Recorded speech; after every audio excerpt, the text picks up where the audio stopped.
What is Good Theory here, back with some more community replays, and this one was submitted by Zomyuken playing as Ryu, and they are playing against Jika21, also playing against Ryu. I picked the Ryu mirror because it's pretty indicative of how the person plays. Having the same tools kind of equalizes things in most matchups. Some matchups it just becomes weird, but this is the classic. So we'll get straight into it and we'll see how they play.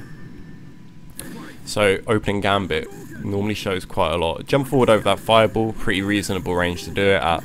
Okay, so they're walking away and throwing fireballs. You see they're walking back every time they throw one. And this is not the best thing to do for a few reasons, right? So there, like, although Ryu has a parry which, you know, builds V meter, it's not like you're not going to stop throwing fireballs. Like, you need to throw fireballs. They're a part of Ryu's toolset and they're pretty fundamental at that. But where it becomes an issue is if you're doing it at full screen. So at full screen, it's incredibly easy to parry. If you're holding down back, it just becomes the easiest thing in the world to do. And the reward is pretty minimal anyway. It's like a strong of damage, so it's not really anything that's great. But what fireballs are meant for is controlling space. And by giving your opponent this much space to throw fireballs, you're giving them the ability to walk forward parry, or just walk forward block. Which you don't want, because if you look at the meters right now, the opponent has, you know, about half a bar built up, or half a little stock of V meter built up, and you don't have anything, and you just have a bit of EX, but pretty negligible amount. So you're giving all this space that the opponent can walk forward into. See how they react to that. See, they're not really capitalizing on it, but they are building meter, and that's pretty fine. Now they've got the V reversal. Unfortunately, not a punish on the sweep there. As you probably all know, sweeps are pretty punishable nowadays. They're like -10 a lot of the time. So when you block one, you should be responding with a sweep of your own. But understandably, reactions are a thing, so the opponent not really getting anything from it. Gutsy. That's pretty cool. It doesn't work out, but it was pretty cute anyway. Just walk forward parry on the opponent's wake up. And I mean, in terms of risk reward, it's not really there. Like, parries are pretty counter hittable, and you don't really get anything from parrying someone's DP on wake up, or nothing really more than just blocking. But if you were to go for this, and let's slow down the range in which they're doing it. So let's go throw. Okay. So, the range in which they just did that is a range in which the opponent can respond with their own throw. So it's right up to their face. If you're going to do something like this, which is very gutsy to do, and you're not doing a meaty, you want to do it outside of throw range. And it actually goes the same for blocking wake-ups. So one thing you'll learn to do is when an opponent wakes up, you want to block a reversal, a lot of the time you're just going to want to stand a little bit out of their throw range, then do it. Because then you can react to them walking forward, and it has a lot less risk. Obviously parries come with more risk, but the same applies for blocking as well. Blocking, if the opponent's waking up, you don't really want to do it in a throw range unless you're feeling particularly gutsy. But obviously versus wake up throws, just meaty them. Meaties will beat throws, and if you don't know what meaty is, I previously just did a video on meaties, so you can learn all about how useful they are as a pressure tool. But anyway, he gets thrown, and you see a little bit of frustration there. Like, he's played quite defensively throughout this game, and now they're pushing in and going for a lot of risky moves. Good punish on the Tatsu, and once again just trading sweeps. You do have to be careful with that sweep. Like, I understand the want to go for a heavy button, but the thing is, with those buttons, they come with lots of risk. As I was saying before, most sweeps are punishable by another sweep unless they're ranged particularly well, or spaced particularly well. Even then, you can like EX fireball them, which hurts just as much. So you want to go for stuff like low forward into fireball is a lot safer option, and you know, they're both trading back and forth sweeps, so you need to be the one that establishes, like, no, this doesn't work. If you're doing sweeps this much, then you're gonna have to kind of hold some damage. So let's talk about the meter usage here. So I like the idea of throwing an EX there. I mean, it's a pretty reasonable expectation that the opponent's gone V-trigger, now they want to throw fireballs, so I'm going to throw an EX just in case. Pretty reasonable, actually. Unfortunately, a whiffed fireball there, and now the opponent is charging up. V-trigger both in neutral, which I think's fine, like matching the fireball speed. The opponent still has the meter advantage, so you're going to be on the receiving end most fireballs, so maybe not the best thing. Unfortunately, quite a badly placed jump there. Very, very close, where it will whiff if they go under or they walk under. So just a little bit more careful with what normals they're using and how they are using the screen space. I think there's a lot of good ideas in here with, like, you know, playing fireball games, throwing out tattoos, and they obviously know what things are punishable. Like, you know, they are trying to punish sweep with their own sweep, which is exactly what you're meant to be doing. So I think there is fundamentally stuff here. I like the tick throw attempt, and once again, a really good read on that fireball. Meaty stand fierce, godlike, and unfortunately a sweep once again. A good button to use at that range is stand medium kick. It's pretty sick, and it has way less risk. Unfortunately, no anti-air there, and once again the sweep. And this should kill if they hit the tatsu. Yeah, that's gonna kill. So let's look back at some of the bits of this match. So they did a good job at, like, the mid-range neutral, but where it became an issue was when they were trying to play it at a closer range. It felt like the buttons they were using weren't really well-rounded enough. They were going for a lot of sweeps. And even if they're max distance, the sweep has got such a bad range that it's so easy to punish for most of the casts. So look at some of your other normals. So stand medium kick, crouch medium kick, forward fierce, stand strong's good as well. Like, all of these buttons are great, and if you're outside of that range, throw a fireball. Like, fireballs are part, like, it's an extension of your footsie tools, so use it like footsies. And yeah, but I think fundamentally there were some good ideas in here. There were reads on fireballs against the opponent when you were using tattoos. There was some, I could see a game plan based around your fireball game where you were like, oh, I know you're going to try and throw a fireball, so I'll throw an EX.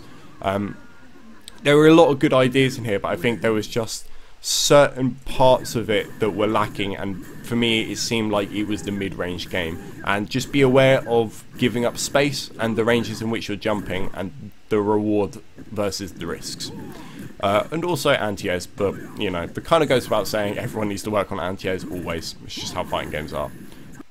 So this one was submitted by Enskilled, and they are playing as Vega versus Machiavelli 3S, playing as Ken. I wonder if that's the Machiavelli I'm thinking of. I hope so.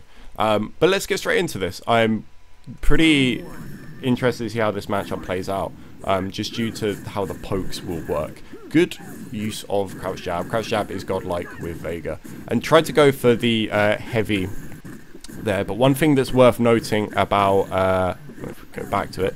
One thing that's worth noting about that move is, or actually just counter hits in general, counter hits only count on startup for a lot of moves. For all normals and specials apart from DPs.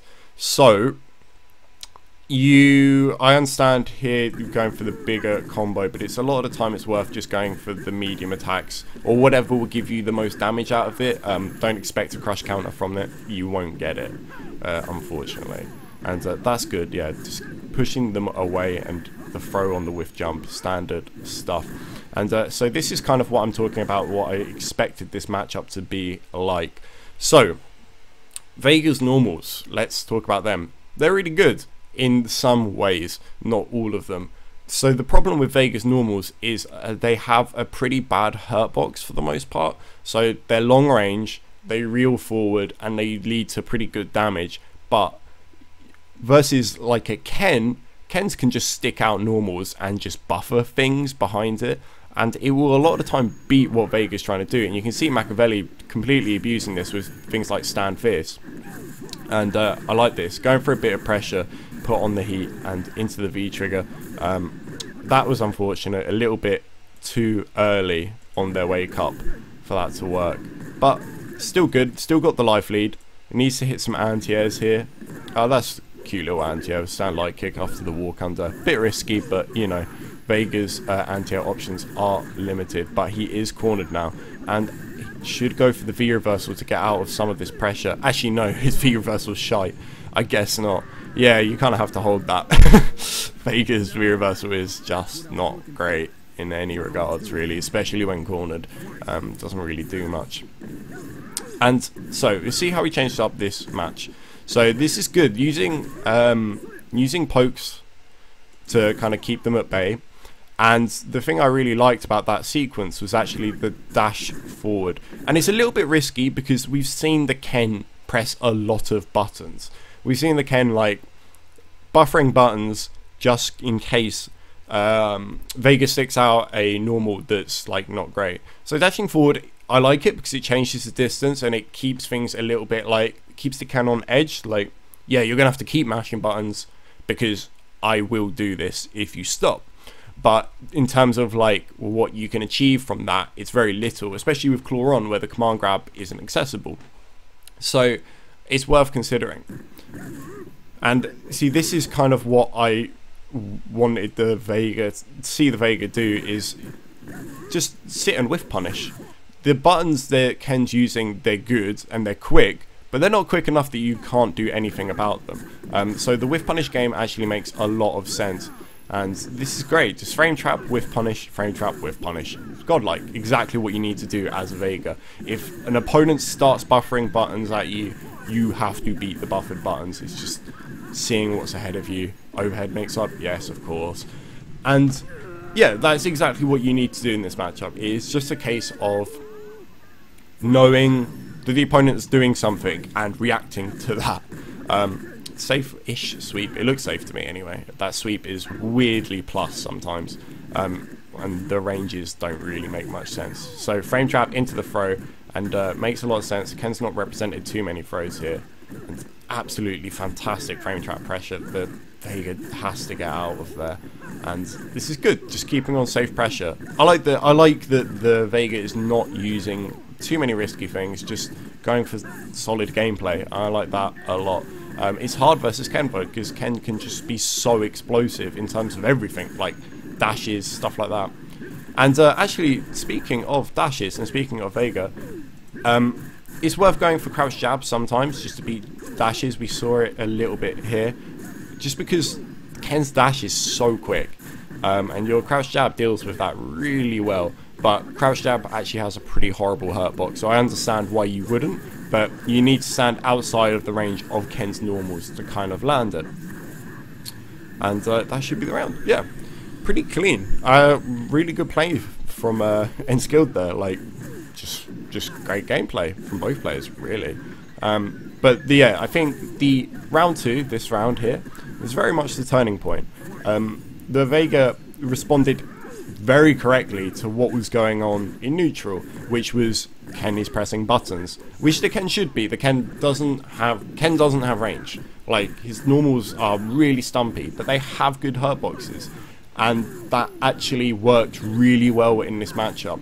And I just think the Vega was really controlling Ken with those pokes, just frame trapping, and just playing a really good neutral game, and they took all of the points where they could start to push a lead and just ran with it. And I really like that, and this showed a lot of variation in their gameplay. So yeah, really good gameplay there from Enskilled and Makaveli.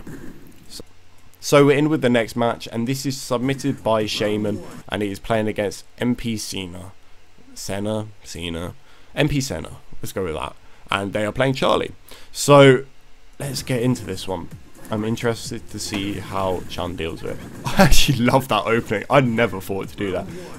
Every single the Nash, sorry, loves to start around with this move, and I never thought something would beat it. That's absolutely hilarious. I've already learned quite a bit from this. So let's see how they try and push them out.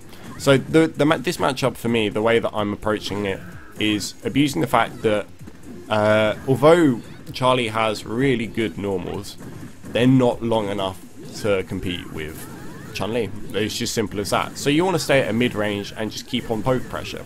Good confirmation there. and just good. And yes, really solid gameplay. Let's actually watch that round back. I think there was more to it than what we saw. So, an interesting background house there. I'm guessing it was a whiff. And going for the pressure with the V skill. Just, why is that move beating stuff?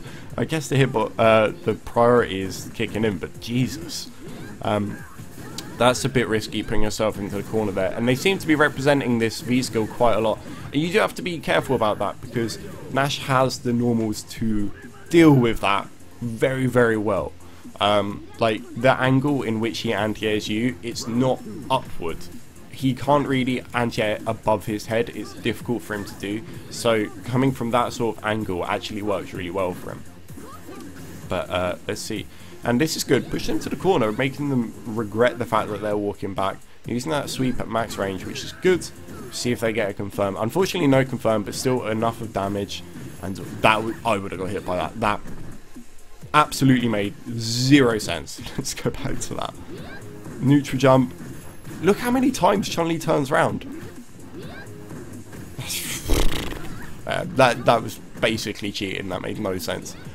Using the wall jump to get out of there. And that is just one of Chun-Li's many ways of getting out. And, okay, so let's break down this last bit again. So they tried to wall jump to get out. The Nash responds with their own jump to push them away. And in this situation right now, the main thing you should be looking for is a V reversal. You lose your V trigger at the end of the round, so it's okay to spend it. It's annoying to not get full V trigger activation into a combo, but you need to do it. It puts you at +1 when they get hit by a V trigger, so a V reversal, sorry. And Nash has really slow normals. You're not going to get it in the next round again. Like, it doesn't transfer to the next round, so you may as well just go to it. This is the best way to get Charlie off them in this situation without maybe spending an EX meter. So yeah, it's something worth considering, that you should go for those.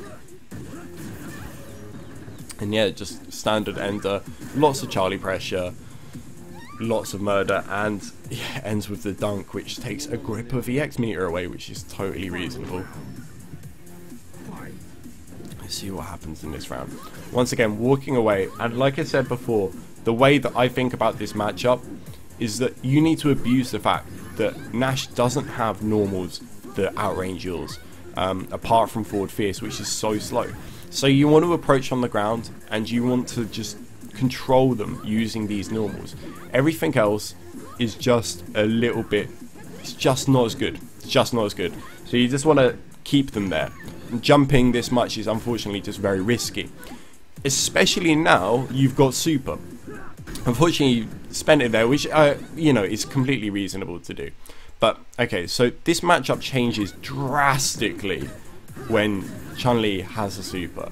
So, when you have super, you can essentially walk forward and just punish. Like, you just walk forward. And if the Nash throws out a Sonic Boom, you kill them for it. And you then put yourself at the range you exactly need to be at, which is your stand fierce range. So, using it to just scare the opponent, not even like necessarily looking for it, but just to scare them from throwing fireballs, means you get to just walk in their face, because their fireball is comparable to yours, where they can absorb it and build V meter very easily, and theirs recovers really quickly.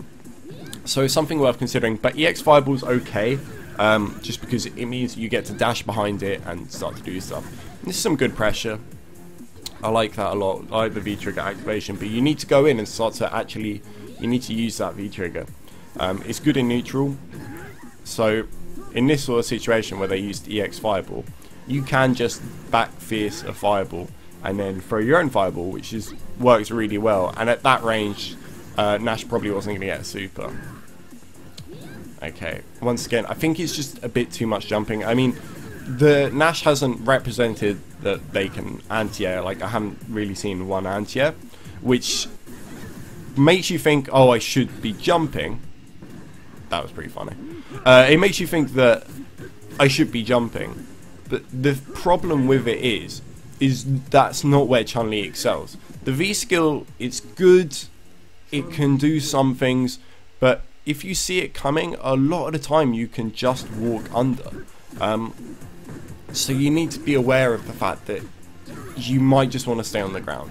That's the main thing I'd take away from this matchup, is staying on the ground, playing at the range where Chun-Li excels. No other character apart from Vega excels at that range, that stand fierce range for you. It's just godlike. It's the best thing about this character, is that range. That's where she bodies most characters, and Nash is very much included in this. You have to navigate a wall of fireballs, obviously, but you've shown that your anti-airs are on point, so you should be just bullying Charlie into not doing anything, navigating those fireballs, throwing your own and walking behind them. You need to get into that range, you need to control it, and you need to shut Nash down from doing what he excels at. And yeah, I think that's it. But Nash had good pressure. I think you could have responded with V-reversal at certain points, like especially when you're cornered. It's the safest thing you've got. Account for the fact that if Nash has super and you jump, you pretty much eat super for free, or you eat a lot of damage regardless into a setup. So just look at the meters, try and use your V meter like defensively sometimes, and I think that's it. I think there was like some solid stuff there. Anti-airs were pretty good, your fireball game was really good, and I think there's just a little bit there that you can add on top of that, and you'll be a really solid player. Anyway guys, and I think that'll be it. 3 replays, I think it's fair enough. Once again, as always, if you want to submit a replay to me, put in your comments below this video your name, your fighter ID, or you can email me at furyfightersf@gmail.com. Don't worry if you submitted before, I've got everyone's names in spreadsheets. Also, if you have a particular replay you want me to view, so like this one for example was one that was specifically sent in via email, but you can also send me the replay ID. This will allow me to search for it for myself. If you don't have capture gear, that would be awesome, and we can get the matches you specifically are interested in, because otherwise I pick at random, but I try and get something that's relatively well-rounded and seems indicative of how you play. And yeah, that's it. Hope you enjoy, guys, and I'll see you soon. Peace.